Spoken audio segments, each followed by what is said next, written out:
Selepas 48 jam, krisis politik yang melanda tanah air mula menampakkan penyelesaian apabila Yang di-Pertuan Agong Sultan Abdullah Riayatuddin Al-Mustafa Billah Shah menitahkan 221 ahli parlimen menghadap baginda di Istana Negara untuk ditemu bual secara peribadi. Malah baginda turut bertitah akan mencari penyelesaian terbaik terhadap kemelut yang berlaku. Di Putrajaya pula, Perdana Menteri Tun Dr. Mahathir Mohamad mula bertugas seperti biasa di bangunan Perdana Putra yang menempatkan pejabatnya. Malah beliau yang diperkenankan Al-Sultan Abdullah menjadi Perdana Menteri sementara itu turut mengadakan pertemuan dengan 8 presiden parti-parti politik. Persoalannya kini, walaupun pentadbiran kerajaan sudah berfungsi, namun sehingga bila kemelut politik berkenaan akan berakhir dengan pembentukan jemaah menteri yang baru. Tun Dr. Mahathir memasuki pejabatnya pada jam 9.29 pagi. Ia selepas beliau menggemparkan negara dengan peletakan jawatannya semalam, namun dilantik menjadi Perdana Menteri interim sementara menunggu pelantikan Perdana Menteri yang baru. Tun Dr. Mahathir turut dilihat menjalankan tugas seperti biasa di pejabatnya. Beliau turut mengadakan perjumpaan dengan ketua-ketua parti politik. Antara yang hadir, Pengerusi Gabungan Parti Sarawak, Dato' Abang Johari Tun Openg, Presiden Parti Pribumi Bersatu Malaysia Bersatu Tan Sri Muhyiddin Yassin, Presiden PKR Datuk Seri Anwar Ibrahim, Setiausaha Agong DAP Lim Guan Eng. Turut kelihatan Presiden UMNO Datuk Seri Ahmad Zahid Hamidi, Presiden PAS Datuk Seri Abdul Hadi Awang dan Presiden Parti Amanah Negara Muhammad Sabu. Bekas Timbalan Presiden PKR Datuk Seri Muhammad Azmin Ali turut kelihatan. Tun Dr. Mahathir akan menguruskan pentadbiran negara sehingga anggota kabinet dibentuk. Pelantikan Timbalan Perdana Menteri, semua menteri, Timbalan Menteri dan setiausaha politik juga dibatalkan semalam.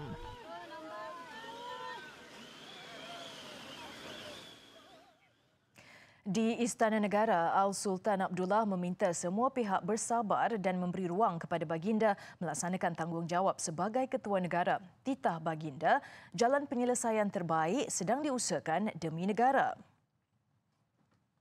I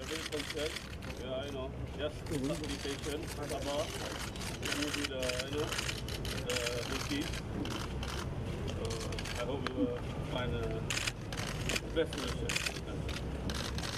Okay? Titah ringkas itu diberi ketika baginda sendiri menyampaikan bungkusan makanan kepada kumpulan petugas media yang berkampung di luar pintu 2 Istana Negara tengah hari tadi. Semalam baginda turut menitahkan pegawai Istana Negara memberi makanan kepada petugas media.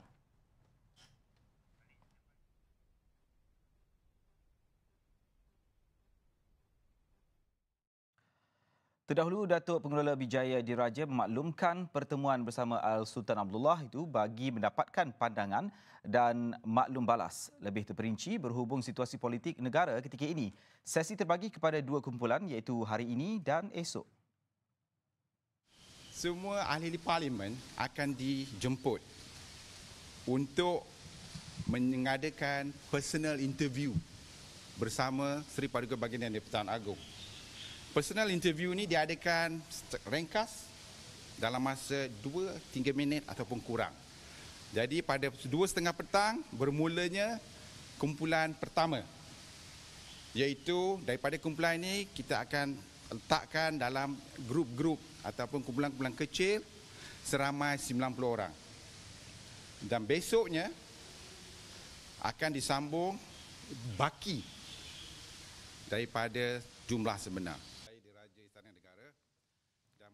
Beliau yang ditemui pada sesi taklimat khas bersama media di Istana Negara berkata, temu bual akan disaksikan oleh Ketua Setiausaha Negara Datuk Seri Muhammad Zuki Ali. Menurutnya, temu bual tidak membabitkan Perdana Menteri Tun Dr. Mahathir Mohamad kerana beliau telah menghadap Yang di-Pertuan Agong semalam.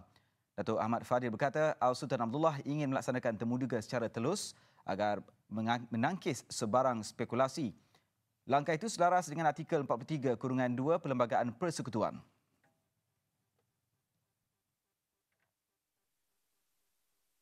Seawal jam 10.45 pagi, kenderaan yang membawa Ahli Parlimen Gua Musang Tengku Razali Hamzah dilihat memasuki perkarangan Istana Negara.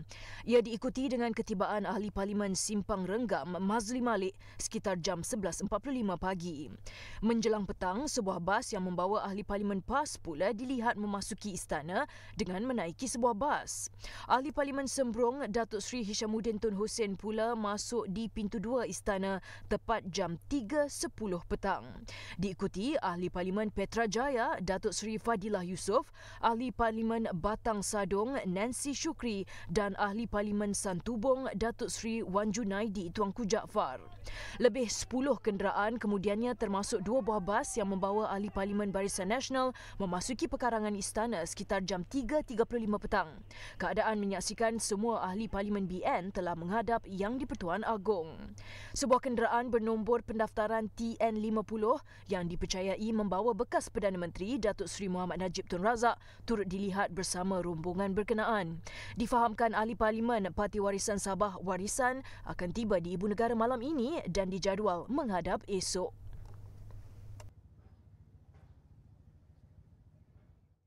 Untuk hari ini, 83 ahli parlimen selesai menghadap Yang di-Pertuan Agong. Beberapa ahli parlimen yang ditemui di luar pagar Istana Negara memaklumkan mereka diberi pilihan untuk memilih siapa yang layak menjadi Perdana Menteri atau cadangan pembubaran parlimen bagi memberi laluan pilihan raya umum mengejut.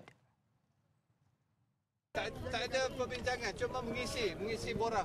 Borang apa? Untuk menunjukkan siapa yang kita tak jadi Perdana Menteri. Datuk Seri pilih siapa? Sudah. Saya tulis nama. Dan yang tadi Tak ada bincang. Agong panggil satu-satu, jumpa. Itu saja. Wan Zee tokoh siapa Okey, itu aja. Ada pilihan ke? Ada pilih-pilih ke? Okey, tak ada. Jangan dia buat spekulasi, okey? Itu saja, kita jumpa Agong minta, okey? Kita menghadap sekejap saja, 2-3 minit. Terima kasih. Itu saja.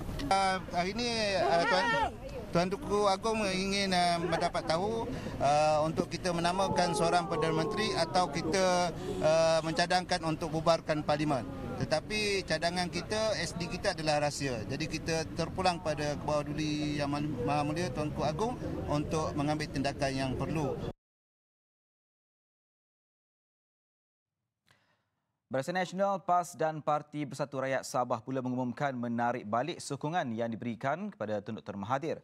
Perkara itu menurut Setiausaha Agung UMNO disebabkan Tun Dr. Mahathir mahu membentuk kerajaan dengan pelibatan DAP dalam kerajaan perpaduan termasuk melantik menteri berdasarkan kapasiti individu dan bukan parti. Justru gabungan itu mencadangkan agar parlimen dibubarkan bagi menyelesaikan kemelut politik ketika ini.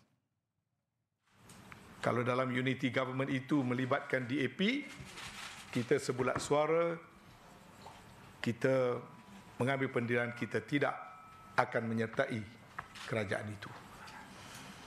Oleh yang demikian, apabila ditanya apakah pendirian dan pengesyuran kami untuk disembahkan kepada Sri Paduka Baginda Yang di-Pertuan Agong, maka setelah parti berbincang, kita merasakan kita tidak boleh menyembunyikan daripada rakyat dan pengetahuan orang ramai.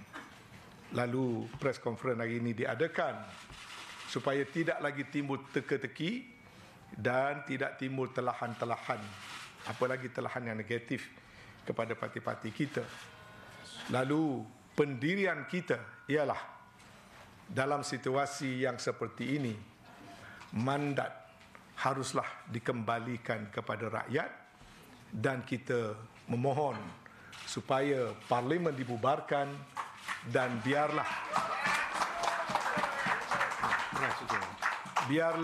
rakyat yang menentukan. Menurut beliau, kemelut politik yang berlaku kini tidak adil untuk rakyat dan ia lari daripada prinsip demokrasi.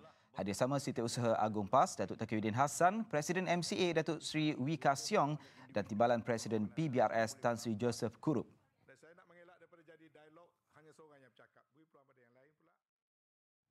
Gabungan Parti Sarawak GPS dalam pada itu menyokong sepenuhnya Tun Dr. Mahathir untuk terus menerajui kepimpinan negara. Setiausaha Agung GPS Dato' Alexander Nantalinggi berkata, pengerusinya Dato' Abang Johari Tun Openg telah menyampaikan sokongan itu kepada Yang di-Pertuan Agong Al-Sultan Abdullah Riayatuddin Al-Mustafa Billah Shah pada Ahad lalu. Katanya Ketua Menteri Sarawak juga turut menyampaikan sokongan itu kepada Tun Dr. Mahathir.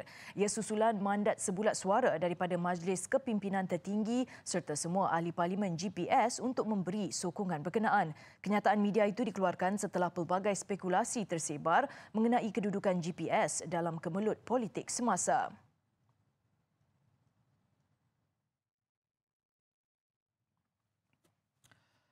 ...129 kerusi. Itu jumlah majoriti diperoleh Pakatan Harapan PH selepas mencatat sejarah menang pilihan raya umum ke-14 yang lalu. Namun sejak kejutan krisis politik yang memuncak semalam, kepimpinan kerajaan menyaksikan parti memerintah itu tumbang selepas hilang 37 kerusi dalam sekelip mata. 2 hari lepas, jumlah kerusi yang berada dalam pegangan gabungan PH yang melibatkan PKR iaitu sebanyak 50 kerusi, DAP 42 kerusi, Amanah 11 kerusi dan Parti Pribumi Bersatu Malaysia Bersatu memiliki 26 kerusi. Manakala di Blok Pembangkang, Barisan Nasional memegang 42 kerusi yang mana 39-nya milik UMNO, 2 milik MCA dan 1 kerusi milik MIC. Di blok sama, PAS mempunyai 18 kerusi, Gabungan Parti Sarawak GPS 18 kerusi, Gabungan Bersatu Sabah GBS 3 kerusi, Parti Warisan Sabah Warisan 9 kerusi, Parti Sarawak Bersatu PSB 1 kerusi, Pertubuhan Pasok Mamogun Kadazan Dusun Murut Bersatu UBKO 1 kerusi dan Bebas 1 kerusi. Baik, bagaimanapun sejak mesyuarat tergempar melibatkan beberapa parti politik negara dijalankan Ahad lalu, kedudukan PH terus goyang. Hari seterusnya persoalan terlerai apabila Bersatu menerusi presidennya Tan Sri Muhyiddin Yassin mengumumkan parti berkenaan keluar dari PH. Ia kemudian menyaksikan PH kini mempunyai hanya 92 kerusi, 39 milik PKR, 42 milik DAP, manakala baki 11 lagi milik Amanah. Barisan Nasional dan Parti Blok Pembangkang lain kekal dengan jumlah sama. Yang berbeza adalah jumlah kerusi bebas yang kini memiliki 12 kerusi apabila bekas Timbalan Presiden PKR Datuk Seri Azmin Ali bersama 10 anggota parlimen lain meninggalkan parti dan membentuk blok bebas di parlimen. Perhatian kini tertumpu kepada gabungan baru dalam parlimen dan siapakah individu yang bakal mendapat kepercayaan Dewan Rakyat untuk diangkat menjadi Perdana Menteri ke-8.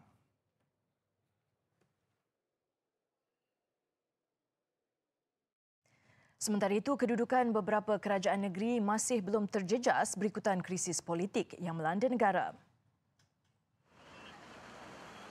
Di Melaka, Kerajaan Pakatan Harapan PH membayangkan gabungan parti politik itu masih kekal menguasai kerajaan negeri. Ini susulan kehadiran mesyuarat oleh beberapa adun yang dikaitkan dengan perubahan lanskap politik selepas Parti Bersatu bertindak keluar PH semalam. Hari ini saya ada pertemuan dengan wakil rakyat dan juga adun. Saya minta supaya program-program yang melibatkan mereka itu diteruskan seperti mana biasa dan kalau boleh tidak dibatalkan pada mana-mana program. Jadi saya harap semua jentera kerajaan harus terus melaksanakan tugas dan tanggungjawab mereka kerana tanggungjawab kepada rakyat ini mesti diteruskan walaupun apa suasana politik negara. Sementara itu di Perak, Datuk Seri Ahmad Faizal Azumu memaklumkan beliau masih melaksanakan tugas dan tanggungjawab sebagai Menteri Besar selepas mendapat sokongan majoriti daripada adun. Pengerusi Bersatu Perak dalam satu kenyataan memaklumkan semua 10 exco masih menjalankan tanggungjawab masing-masing seperti biasa. Beliau juga telah menyembah maklum berhubung kedudukan politik negara dan negeri kepada Sultan Perak Sultan Nazrin Muizzuddin Shah semalam. Di Selangor, Menteri Besar Amiruddin Syahri mendakwa kerajaan negeri PH masih utuh. Dalam satu kenyataan hari ini, Amiruddin berkata beliau bersama pengerusi DAP Selangor Gobind Singh Dio dan pengerusi Amanah Selangor Izham Hashim diterima menghadap di Istana Bukit Kayangan Shah Alam pagi tadi. Manakala di Johor, sidang Dewan Undangan Negeri DUN yang dijadual 5 Mac depan mungkin ditangguhkan sekiranya berlaku perubahan politik di peringkat negeri. Speaker DUN Johor Suhaizan Kayat berkata bagaimanapun, setakat ini tiada sebarang perubahan dari segi kedudukan Menteri Besar dan barisan Exco Negeri. Apa juga perubahan dari segi coalition politik ini, dia tidak terus memberi kesan secara terus. Dia akan melalui proses-proses tertentu lah ya. Saya fikir dia akan melihat dulu apa yang akan berlaku di federal. Ya. Sekarang ni sudah ada Perdana Menteri interim, Perdana Menteri sementara. Kemudian Perdana Menteri ini akan membentuk kabinet masing-masing. Okay. So bila dia dah bentuk kabinet ini, dia akan memberi satu gambaran coalition bagaimana. Okay. Jadi coalition itu nanti akan memberi kesan kepada negeri pula. Jadi kesan negeri nanti akan mungkin ada perubahan-perubahan tertentu.